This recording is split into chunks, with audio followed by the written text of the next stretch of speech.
This is an important message from Lane Bradbury, who is a genuine study in complexity. She is both strong-willed and stubborn. This tenaciously driven Gemini allegiances to dance, ballet in particular, is enough to put most of us to shame. She also harbors equal parts childlike vulnerability and ethereal whimsy that keeps her whizzing about like a magical woodland fairy. Now, for those of you who do not know her, she is Jeanette Lane Bradbury. She is an American actress and writer. She was born in Buckhead, Georgia. She studied ballet as a young girl in the 1950s. She moved to New York City and was admitted to the Actors Studio. I'm giving you this history because this amazing woman has something to say. She is very wise and well known around the world. She is someone that should be heard from, and we should pay attention to her concerns about the state of this country. Let's get to know her. Sit all alone with the weeds, or a succulent pear. If with each juicy bite you spit out your teeth with the seeds. Before it's too late, stop trying to wait for fortune and fate. Your security and I survived La Dame Merman, Jerry Robbins, and the plague. I'm still here. In a nutshell, I was not first choice, but then they fired the girl that they had hired, and they hired me. And there I was, between two dragons, Ethel Merman and Jerome Robbins. It was pure, unadulterated hell. Merman was nicer, she'd know that I'm here, and she'd look me in the eye. We may not like each other at all, but we're stuck. Today I'm going to be joined by actress Lane Bradbury, who played Roni Cotter in the season 8 episode, The Diploma. Please welcome Lane. Welcome. You know, this has been a journey, hasn't it? It has. I mean, I guess I assumed because John lives in this part of the country that you did too. You know, so, and I used to live in LA. I had my children there, and I spent a lot of time in LA. But I moved back here about maybe 10 years ago, and I love the East Coast. Where are you on the East Coast? I'm in Weehawken, New Jersey, which is, okay. If everything works right, from the minute I leave my door, if the bus is there and there's no traffic in the tunnel, I can be at the Port Authority in 5 minutes.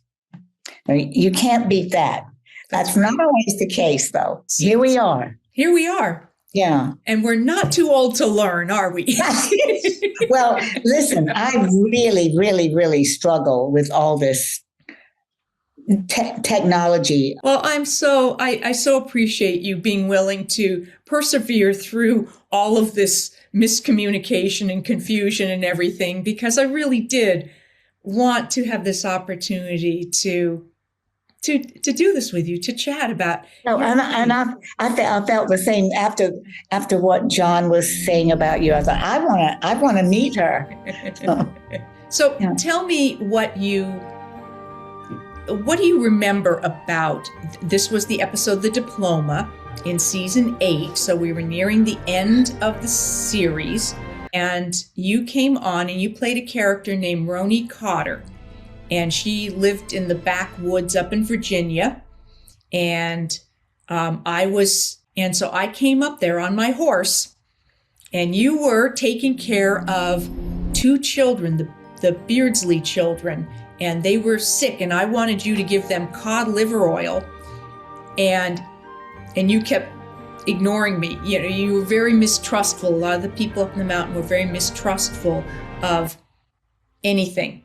You know, so I was the new nurse. I was the new county nurse. The other one left to join the army, and there I was, and you didn't want anything to do with me, and you didn't trust me about this cod liver oil for these children, and you didn't want to teach your brother, who was a little bit slow. I kept wanting you to teach him to read. I said, you should do that. He's maybe a little slow, but he could learn.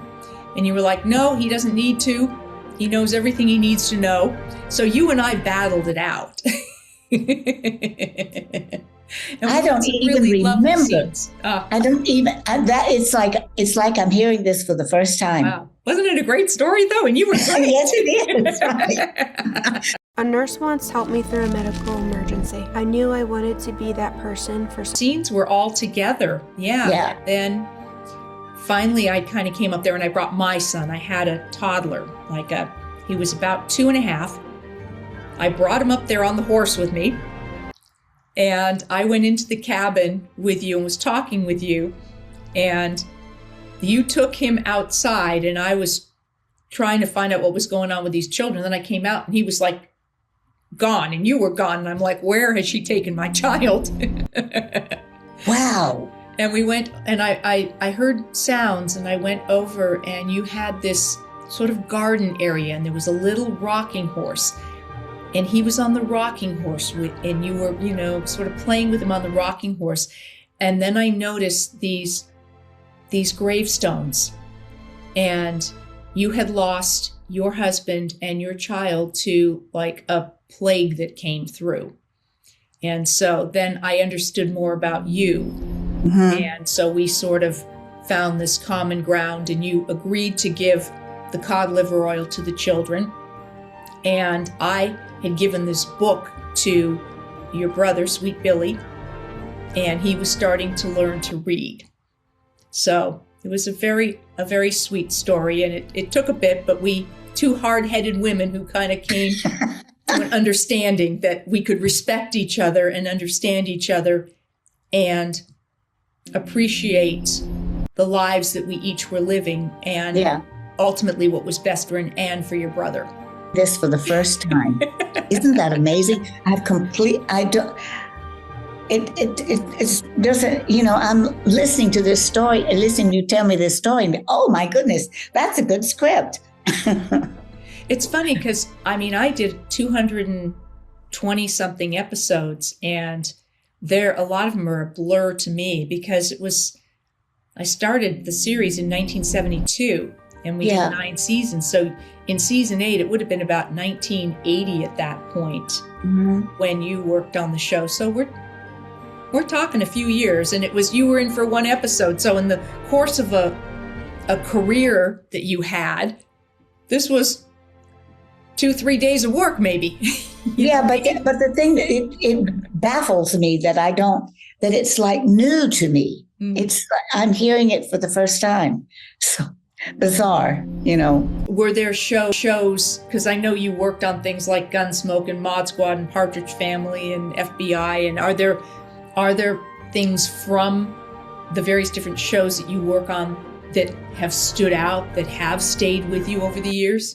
Well, I think working on the Gunsmoke show was just so fulfilling to me. I mean,